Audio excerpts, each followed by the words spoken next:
காலம் எப்படி பயணிக்கிறது அப்படின்னா, சார் அது எனக்கு சாதகமாக பயணிக்கலன்னு மட்டும் தெரியுது. நான் எப்போ காத்துக்கிட்டு இருக்கணும் அப்போ அது ட்ராவல் வேறு மாதிரி போயிட்டுருக்கு சார். நான் எப்போ ஒரு விஷயத்தை பற்றி யோசிக்கிறேனோ அப்போ லைனே மாற்றி விட்டுறான் சார் ஆண்டவன். இப்படி யோசிக்கக்கூடியவர்கள் தான் கும்பராசிக்காரர்கள். இது உண்மையா? நான் இப்போ உங்கள்கிட்ட ஒரு உண்மையை சொல்ல போகிறேன். இந்த உண்மையை ஒரு 2 நிமிஷம் கழிச்சு சொல்கிறேன். ஏன்னா எடுத்தோன்னு உண்மையை சொன்னாலும் தெரியாதுல்ல. 2 நிமிஷம் கழிச்சு கண்டிப்பாக கும்பராசிக்கு ஒரு உண்மை சொல்ல போகிறேன். இது ஒரு யதார்த்தமான உண்மை. அதை பற்றி நம்ம பேசுவோம். கும்பராசிக்காரர்கள் யாகாவாராயினும் நாக்காக்க, இந்த குறள் கேள்விப்பட்டிருப்பீங்க, படிச்சிருப்பீங்க. நம்ம வாழ்க்கையில் யாருக்கிட்ட பேசுகிறதா இருந்தாலும் ரொம்ப வார்த்தைகளை பார்த்து பேசுங்க. எங்கேயோ ஒரு இடத்துல வார்த்தையை விட்டுட்டு தான் நம்ம எல்லாரும் வருத்தப்பட்டுக்கிட்டு இருக்கிறோம்.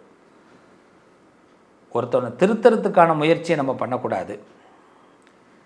ஒருத்தவனுக்கு முன்னாடி போய் நம்ம நின்று அதை எல்லாத்தையும் செயல்படுத்தி அவனுக்கு உதவி பண்ணுறதாக நினச்சிக்கிட்டு நம்மளை அழிச்சிக்கக்கூடாது.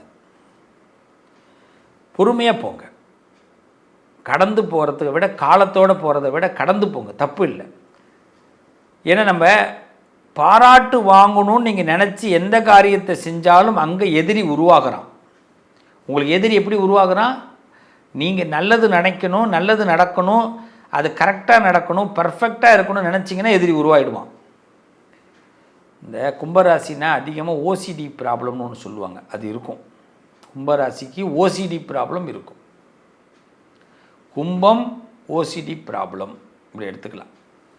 அப்படின்னா, சார் வீட்டில் மோட்ரு வழியுது சார், மோட்ரு சுவிட்சு போட்டாங்க, ஆஃப் பண்ணாங்களா இல்லையான்னு தெரில, லைட்டு போட்டாங்களா போடலையான்னு தெரியல, காரு கீரில் இருக்கா கீரில் இல்லையான்னு தெரியல, செல்ஃபோன் சார்ஜ் போட்டாங்களா இல்லையான்னு தெரியல. நம்ம செல்லையும் யோசிப்போம், பக்கத்து நம்ம வீட்டில் உள்ளவங்க செல்லையும் யோசிப்போம். இப்போ இந்த கும்பராசி ரொம்ப அலாட்டாக இருக்கக்கூடிய ராசி. இது ஒரு விதத்தில் நல்லது தான், ஆனால் பல பேருக்கு இது தொந்தரவாக இருக்கும். கோயிலுக்கே சாமி கும்பிட போனீங்கனாலும் செருப்பை நீங்கள் போட்டுட்டு எங்கே விட்டுட்டோன்னு தெரியாது, பக்கத்தில் உள்ளவங்களையும் சேர்த்து சொல்லுவீங்க. புருஷன் பொண்டாட்டி பிள்ளைங்கள்லாம் சேர்த்து போனீங்கன்னா பிள்ளைங்கள்ட்ட சொல்லுவீங்க, செப்பலெல்லாம் பார்த்து பத்திரமா போட அப்படின்னுவீங்க. ஏன்னா இங்கே மிஸ் ஆகிடுவீங்க. அவங்க ஏன்பா இப்படி இருக்கீங்க அப்படின்னு அவங்க கேட்பாங்க. நீங்கள் ஒரு ஒர்க் பண்ணுறீங்க, ஒரு 10 பேரை வச்சு வேலை வாங்குறீங்கன்னா, அவங்கெல்லாம் சாப்பிட்றாங்களோ இல்லையோ, நீங்கள்லாம் கரெக்டாக சாப்பிடுங்க, தண்ணி குடிச்சிருங்க, அப்புறமா அந்த இடத்த சுத்தம் பண்ணிட்டு வந்துருங்கன்னுவாங்க. அவங்க சுத்தம் பண்ணிவிடுவாங்க. ஆனால் நம்ம இதை சாப்பிடுங்கன்னு சொன்னது அவனுக்கு ரொம்ப பிடிக்கும், சுத்தம் பண்ணிவிட்டு வாங்கன்னு சொன்னால் அவனுக்கு பிடிக்காது. ஆனால் அதை நம்ம விடவும் மாட்டோம். எக்ஸ்ட்ரா ஒரு வேர்டு கண்டிப்பாக பேச தான் செய்வோம். நம்ம தப்பாக பேச மாட்டோம். எக்ஸ்ட்ரா ஒரு வேர்டை கும்பராசி பேசுவீங்க. இந்த எக்ஸ்ட்ரா ஒரு வேர்டு உங்களை பிடிக்காம வச்சிடும். அப்போ எதிரிகள் யாருன்னா ஒருத்தர் 2 பேர்லாம் கிடையாது. யாருக்கிட்ட இன்றைக்கி பேசுனீங்களோ அவன் உங்களுக்கு எதிரியாக இருப்பான். யாருக்கிட்ட நீங்கள் ஒரு பஸ்ஸு கண்டக்டர்கிட்ட போயிட்டு நீங்கள் சார் இது எத்தனை மணிக்கு போகும் அப்படின்னா அவர் கண்டக்டர் எதிரி ஆகிடுவார். போகும் தம்பி உங்களுக்கு மட்டும் அவர் அப்படி தான் பதில் சொல்லுவார். அதே பக்கத்தில் உள்ளவங்க கேட்டிருப்பாங்க, சார் 6 மணிக்கு போய்ட்டு சார்னுவார். ஏன்னா நம்ம இந்த கேட்கும் போதே நம்ம என்ன பண்ணுவோம், ஒரு பயத்திலே கேட்போம். அது அவருக்கு தெரிஞ்சிடும், இவருக்கெல்லாம் பதில் சொல்லி முடியாது அப்படின்னு. இந்த கும்பத்தை அப்படி தான் இடம் போடுவாங்க. அப்போ நம்ம யாரை சந்தித்து என்ன பேசுகிறோமோ அவங்க நமக்கு எதிரியாகவோ ஏதோ ஒரு விதத்தில் அவங்களுக்கு நம்மளை பிடிக்காமல் போகுது. அது என்ன காரணம்? என்ன கம்யூனிகேஷன் சரியில்லையா? நாம் ரொம்ப நல்லவங்கள வேறு இருக்கிறோம், நம்ம யாரையும் காயப்படுத்தணும் ஆசைப்படலை, வருத்தப்படுத்தணும் ஆசைப்படலை. அப்போ அந்த காலம் எங்கேயோ நம்மளை டிஸப்பாயின்மெண்ட் பண்ணுது, டிஸ்டர்ப் பண்ணுது.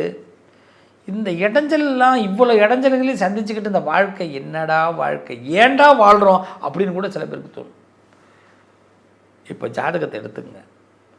உங்கள் ஜாதகத்தில் முதல்ல எல்லோரும் செய்ய வேண்டியது, உங்கள் ஜாதக நோட்டை பாருங்கள். அதில் சனி உங்களுக்கு சப்போர்ட் பண்ணுறாரான்னு பாருங்கள், புதன் உங்களுக்கு சப்போர்ட் பண்ணுறாரான்னு பாருங்கள். பெரும்பகுதி புதன் சப்போர்ட் பண்ண மாட்டார் கும்பராசி. சுக்கிரன் சப்போர்ட் பண்ணுறாரான்னு பாருங்கள். சுக்கிரன் என்ன பண்ணுவார்னா ஓவராக நல்லதை கொடுப்பாரு, நல்லதை கொடுத்துட்டு அதை காப்பாற்ற விட மாட்டார். அவர் நல்லா இருக்காரா, சப்போர்ட் பண்ணுறாரா, பிறக்கும்போது சப்போர்ட் பண்ணாரா, இப்போ சப்போர்ட் பண்ணிகிட்டு இருக்காரா, 2 விஷயம். சனி புதன், சுக்கிரன், முக்கியமாக செவ்வாய். இந்த 4 கிரகங்கள் உங்களுக்கு சப்போர்ட்டில் இருந்ததுன்னா நீங்கள் ஜெயிச்சுக்கிட்டே இருப்பீங்க. இந்த 4 கிரகம் எப்பயுமே ஆப்போசிட்டுக்கு போயிட்டே இருக்கும். 2 நல்லா இருந்தால் 2 போயிடும். அப்போ இந்த 2 எந்த கிரகங்கள் வீக்காக இருக்கோ அந்த கிரகங்களுடைய மந்திரங்களை நம்ம மனசார சொல்லிக்கிட்டே இருக்கணும். அந்த கிரகங்களுடைய தன்மைகளுக்கு தகுந்த மாதிரி நாம் மாறி நடந்துக்கிட்டே இருக்கணும். சில நேரங்களில் சபாநாயகர் போல் நம்ம இருக்கணும். அமைச்சராக இருக்கக்கூடாது. அமைச்சர்னால் ஒரு பொறுப்பு, முதலமைச்சர்னால் 4 பொறுப்பு, சபாநாயகர்னால் அந்த சபையை நடத்துவது மட்டும்தான் நம்ம பொறுப்பு. அதுக்கு தான் நான் முன்னாடியே சொன்னேன், கும்பம் ஓசிடி. உனக்கு சபை நடத்துறதுக்கு தான் ஏன் லைக்கு. நீ தேவையில்லாமல் அந்த அமைச்சருடைய பதவியில் போய் நீ ஏன் இப்படி தப்பு பண்ண நம்ம கேட்கக்கூடாது. அந்த சபையில் அந்த அமைச்சர் என்ன பேசணும் பேச வேணான்னு அவர் சொல்லும்போது நீ பேசுகிறதுக்கு சான்ஸ் கொடுக்காம இரு. சபாநாயகர் அப்படியே உங்களை தன்னை நினச்சிங்க, முடிஞ்சு போச்சு. சபையுடைய நாயகர். ஆனால் துறையில் போய் நீங்கள் கவனம் பண்ண முடியாது. நீ ஏன் இவ்வளோ செலவு பண்ண, வீட்டில் உள்ளவங்கள்ட்ட கேட்க முடியாது. நீ ஏன் இப்படிலாம் நடந்துக்கிற, எனக்கு அறிவுரை சொல்கிறாயே, நீ சரியாக நடந்து கொள்கிறாயான்னு கேட்க முடியாது உங்களால். நான் அப்படி தான் நடந்துப்பேன் நான் அப்படின்னாங்கண்ணா ஓகே ஓகே ஓகே. இந்த 2 கையும் உடனே யார் தூக்குவாங்கன்னா கும்பராசிக்காரங்க தான் தூக்குவாங்க. Surrender. Okay okay okay okay okay. அப்போ இந்த கும்பராசிக்கு பேசிக்கலி ஒரு பயம் உள்ளே உட்காந்துரும். ஏன் பயம்?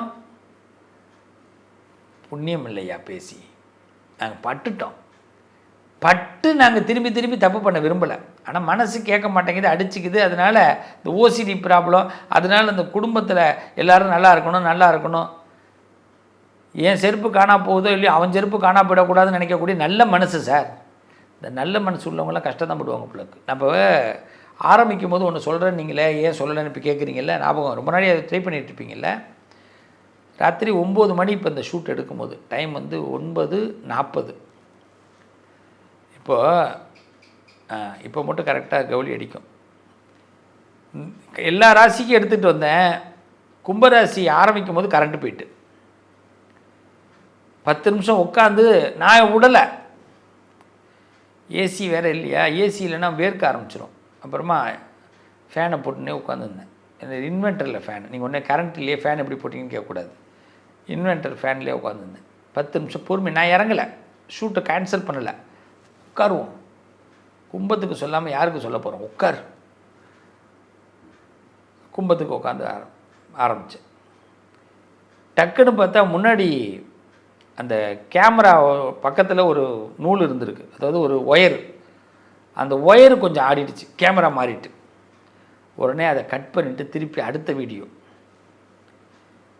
சரி, இதையெல்லாம் ஒன்று டக்குன்னு ஒருத்தர் கதவை திறந்துட்டு வந்தார். ஏன்னா 9:30 மணி ஆகுது. வீட்டில் என்னடா இது ஷூட்டிங் ரூமில் என்ன ஆச்சு, சாயந்தரம் 6 மணிக்கு போனாங்க அப்படி யோசிப்பாங்கள்ல. நம்மளும் கேட்குறதுக்கு ஒரு 2 பேர் இருப்பாங்கள்ல. பயந்தான். இல்லை நான் அந்த ஷூட்டிங் தான், அதை முடிஞ்சிச்சு, கும்பராசி வந்துட்டேன், என்ன ஒன்று தான் இருக்குது அப்படின்னு சொல்லணும். இப்போ எதுக்கு இதெல்லாம் நான் என் பிள்ளைகள்கிட்ட சொல்கிறேன் என்னென்னா, கும்பத்துக்கு மட்டும் ஏயா இவ்வளோ துன்பத்தை கொடுக்குறீங்க? இந்த கும்பராசி எடுக்கிறதுக்குள்ளே நான் படுற பாடு. கரண்ட்டு போகுது, ஒரு ஒயரு பிரச்சனை கொடுக்குது, அந்த நேரம் பார்த்து தான் என்னை தேடிக்கிட்டு வரீங்க.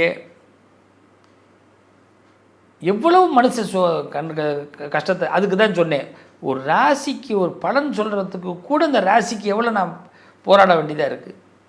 அப்போ என் பிள்ளைங்க எவ்வளோ போராடுவாங்க. அப்போ இந்த விஷயத்தை என்ன தெரிஞ்சுக்கிறோம், நம்ம கிரகங்கள் நமக்கு சில வழிபாடுகளை செஞ்சால் இந்த பிரச்சனைகள் நீங்கும். இதுக்கு முதல்ல நம்ம என்ன பண்ணணும்னா, நம்ம குணத்தை மாற்றிக்க முடியாது.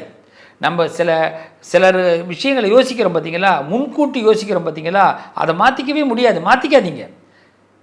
அதை பற்றி நிறைய பேர் கமெண்ட் பண்ணுவாங்க, நிறைய பேர் நம்மளை தவறாக சொல்லுவாங்க. இதை பற்றிலாம் கவலைப்படாதீங்க. நீங்கள் போகிற கணக்கு கரெக்டு, ஓடுற ஓட்டம் கரெக்டு, சரியாக நீங்கள் உங்கள் பயணத்தில் இருக்கிறீங்க கும்பராசி பிள்ளைகளா. உங்கள் ராசியில் இந்த கிரகங்கள் மட்டும் சப்போர்ட் ஆகிட்டு, இந்த திசைகள் புத்திகள், இந்த கிரகத்துடைய திசை புத்திகள் நடக்கும்போது சரி அலர்ட்டாக இருங்க. உங்களுக்கு மனிதர்களை சந்திக்கும் போது அவர்கள்ட்டேருந்து என்ன பயன்படுத்திக்கலான்னு மட்டும் பாருங்கள். உங்களுடைய ஜாதகம் கும்பராசியை பொறுத்தவரை சமூக சேவை, சமூகம் நல்லா இருக்கணும் அப்படிங்கிற உயர்ந்த எண்ணத்துக்குள்ளே மனசுக்குள்ளே வைங்க.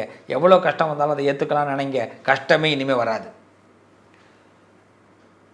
இந்த கும்பராசிக்கு சப்போர்ட் பண்ணுறதுக்கு பிள்ளையார், முருகன், துர்க்கை, இந்த 3 சுவாமியோட மந்திரத்தை சொல்லிக்கிட்டே இருங்க. உங்களுக்கு வேறு எந்த எண்ணமும் வர வேண்டாம். ஒருத்தனுக்கு உங்கள் எதிரியை நினைக்கிறீங்க, ஒருத்தன் உங்களுக்கு துரோகம் பண்ணிட்டான், அவன் உங்களுக்கு கஷ்டப்படுத்துகிறான், உங்களுக்கு வேணும்னே உங்களை வந்து கஷ்டப்படுத்துறது பேசுகிறான் அப்படின்னா அந்த நேரத்தில் முருகனோட மந்திரத்தை சொல்லிக்கிட்டே இருங்க, துர்க்கையோட மந்திரத்தை சொல்லிக்கிட்டே இருங்க, விநாயகரோட மந்திரத்தை சொல்லிக்கிட்டே இருங்க. அவன் மறைஞ்சு போயிடுவான். உங்கள் மனசில் முருகனும் துர்க்கையும் விநாயகரும் உள்ளே வருவாங்க. அப்போ நல்லது உள்ளே வரும். ஆட்டோமேட்டிக்காக இந்த உலகத்தோடு கனெக்ட் ஆகுவீங்க. இந்த உலகம் உங்களை புரிஞ்சுக்கும். உங்களுக்கு வீட்டில் உள்ளவங்களுக்கு தெரிஞ்சவங்க மட்டும்தான் எதிரியாக வருவாங்க. ஆனால் அந்த உலகம் உங்களுக்கு நண்பர்களாக வருவாங்க. அதுக்கு நீங்கள் ஒரு பாதுகாப்பு வளையத்தை ஏற்படுத்திக்கிறீங்க.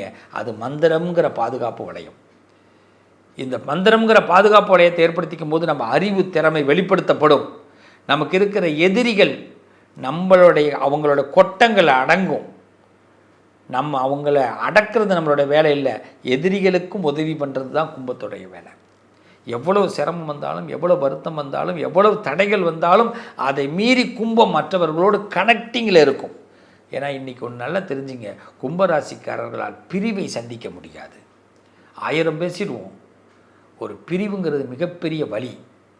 இதை பற்றி நான் அடுத்த வீடியோவில் பேசுகிறேன். நன்றி பிள்ளைத்தமிழ் நேயர்களே, நல்லது நடக்கும். என் உறவுகள், நீங்கள் வாழ்க்கையில் வெற்றி பெறணும் அப்படின்னா நான் சொன்ன விஷயங்களை கீப் இட் பண்ணுங்க.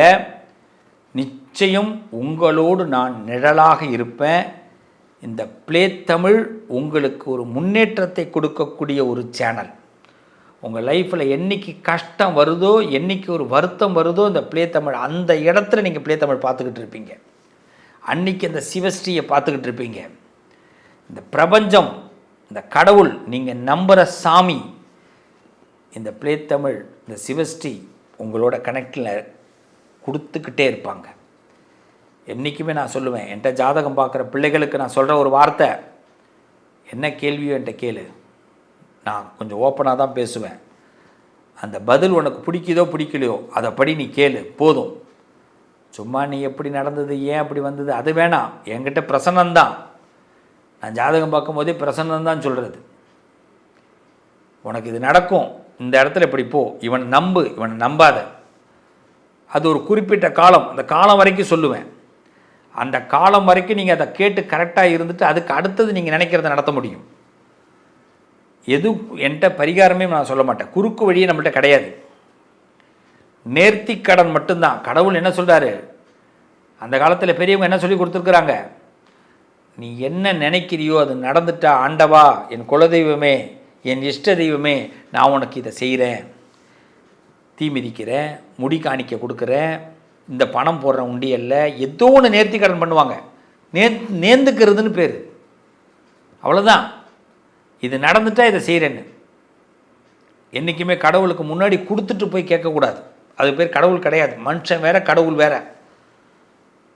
நான் சார் இந்த ஹோமம் பண்ணேன் சார், இந்த பூஜை பண்ணேன் சார், எனக்கு கடவுள் கொடுக்கல சார், நோ நோ. நம்ம வேண்டிக்கணும். முதல்ல அது நடந்துட்டுன்னா இதை செய்யணும். நம்ம வீடு சுத்தம் இல்லை, பவித்திரம் இல்லை, நமக்கு ஏதோ தொந்தரவுகள் இருக்குன்னா ஹோமங்கள் பண்ணுறோம். அந்த இடத்த புனிதப்படுத்துறதுக்கு.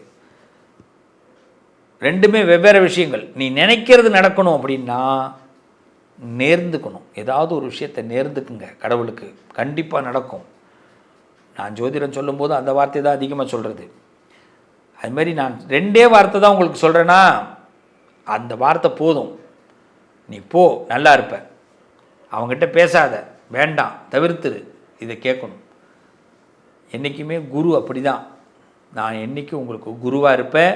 இந்த பிள்ளைத்தமிழும் இந்த பிரபஞ்சமும் இந்த சிவஸ்ரீயும் உங்களுக்கு என்றைக்கும் நிழலாக இருப்போம். நல்லது நடக்கும். உங்கள் வாழ்க்கை ஒளிரும். நீங்கள் வாழ்க்கையில் நிச்சயமாக மகிழ்ச்சி அடைவீர்கள். வாழ்த்துக்கள் என் பிள்ளைகளா. அமோகமாக இருக்கணும்.